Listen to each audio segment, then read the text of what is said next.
Hey everyone, welcome back to Key Lessons, and today I've got a deck profile on Great Priest. I was hoping by now to have done a deck on Green Beerus, but I've been a bit too busy to mess around trying to work how to make it good, and what I have found is it's really hard to make it good. So Great Priest is something I've been playing in the last week or so, and I'm finding it a lot of fun, so I thought I'd show you what I've got for that. It is a pretty versatile deck. You can go in lots of different directions with it because besides all the multicolored gods that are in the set, there are many other multicolored god cards and even single color god cards that you can use. So let's go over the leader if you don't know it well enough. So he is called Great Priest. Sometimes he's referred to Grand Priest, but be sure to remember that his name in the card game is Great Priest in case you're searching for it or whatever. You can't include battle cards that aren't gods in your deck, and you have no energy exhaust for your god cards. And so he doesn't get a draw from attack. You have to switch him to rest mode to draw. And when you awaken, you can awaken when you have 4 colors in your energy. So generally, you'll be awakening turn 2 with 2 different multicolored cards in your energy. You want to be careful to charge the right multicolors, or else you might end up having to wait another turn or 2 before you can awaken. And you can't awaken until you have the 4 colors, no matter how much life you have. So once he's awakened, he's still negating energy exhaust, and now his ability is Activate Battle instead of Activate Main.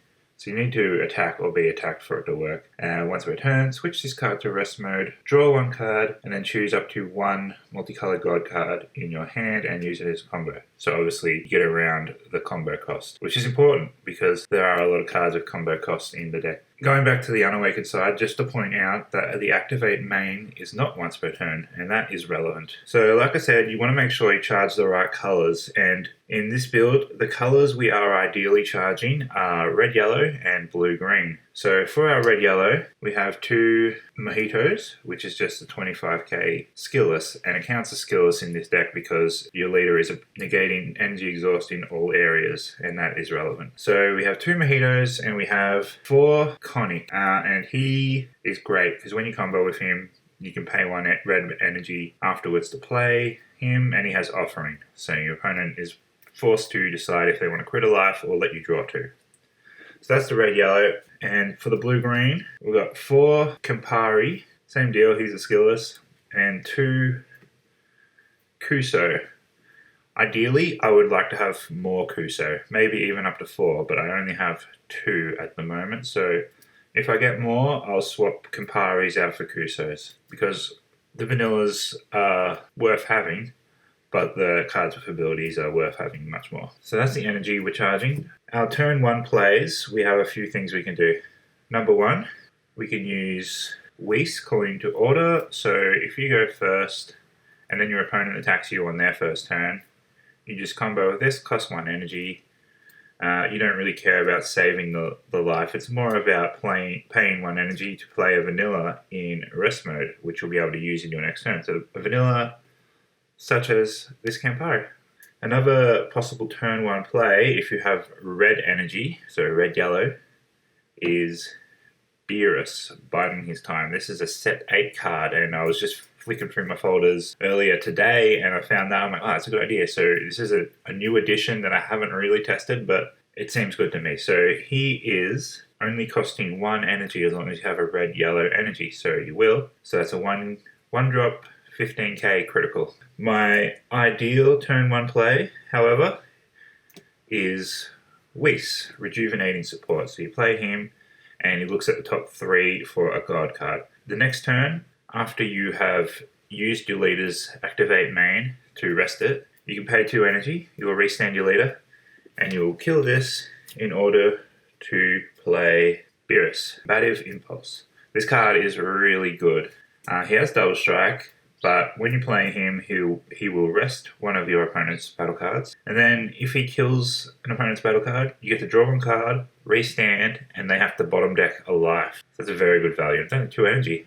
And if you combine it with having played off the Whis, that's even better value because it's the same energy cost that you're using, but you also get to restand your leader and then use your leader's ability again. Unison, we've gone with just 3 Great Priest. I did have 4, but I'm not finding it necessary, and I needed room for other things. So Great Priest was something I could feel okay about cutting because you're not playing him till at least turn 3, obviously, because he's cost 3 energy. And once you played him, even if he dies, you're probably not going to play him again. You're not that fussed about him. He's good. You get an extra combo in turn. But in the late game, well, it depends. What I've found so far is don't always need him. But that might be just the way I'm playing. The next color combination we have is red-blue. We have Whis at 4. He's a negate. And then when he's on the field, he's also a blocker. And you can play him by taking a life if you have 4 colors in your energy. Or if you combo with him, through your leader's ability, you can untap an energy. So that's good value as well. And so too does Vados. And she also has use as a counterplay for 15k or less. But mostly she's good for the combo. And speaking of counterplays, I have one Zamasu the Eliminator.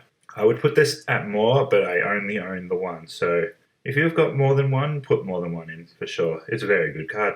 No doubt about that. Now we have a little bit more of an attacking threat with 2 copies of Great Priest, Herald of Deliverance. This card is from Draft Box 2, and you can't play him until turn 4, so 2 of him is fine, but he's very good. The one thing, he has a 5k combo with 0 energy cost, so that's pretty valuable in a deck that has way too many cards that cost a combo. You just pay 1 energy, return 2 cards from the field to your hand, and you play him, and he's 20k crit. Ideally, when you play him, you're returning good stuff to your hand like Zamasu or Kusu. So you get your counterplays back, and you can use them again. And now we have what so far I've seen everyone else doing, so it won't surprise you. 2 Goku Black. So his card is cool because he's 20k double striker, but he also plays for shadow tokens, which will be blockers until the end of your opponent's next turn. So you might be tapping out to play him, but you've got defense in the way of 4 blockers.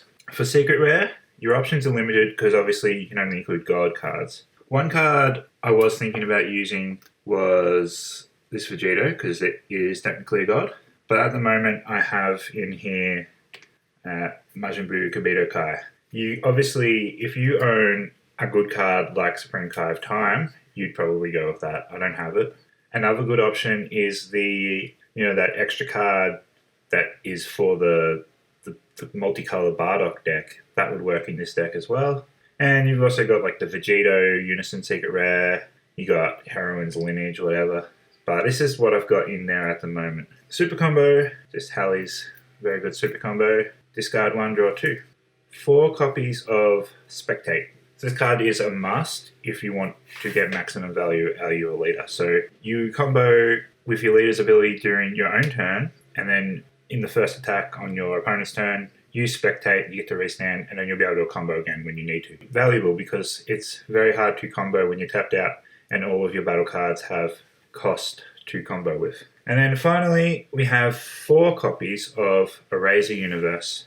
You get to the point in the game where your opponent only has 2 life. If you got the conditions of energy and the battle cards on the field, you just pay 5 energy and burn them 2 life and you won. But this card is also useful enough at 4 because it has Activate Battle, choose one of your God cards, and it gets 6,000 power for the battle. So it's basically a super combo in a way.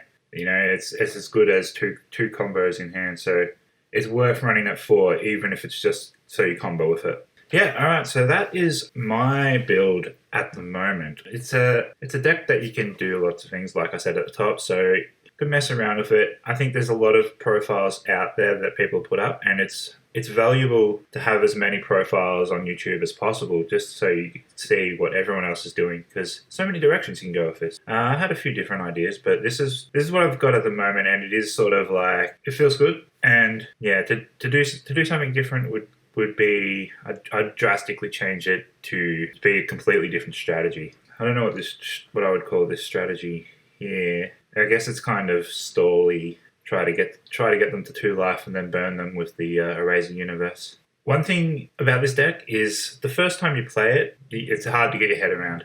So I think I will make a how to play guide for my build, just so if you do want to pick it up, you can play a game straight off the bat without all the with all the learning pains that I had. I took it to a tournament with no practice, like I built it the night before, and yeah, it's definitely not a deck you can do that with. You do need to practice it. So hit subscribe and you'll be the first to know when that how to play video comes out. And hopefully no longer than a day after this one, alright? Catch you then.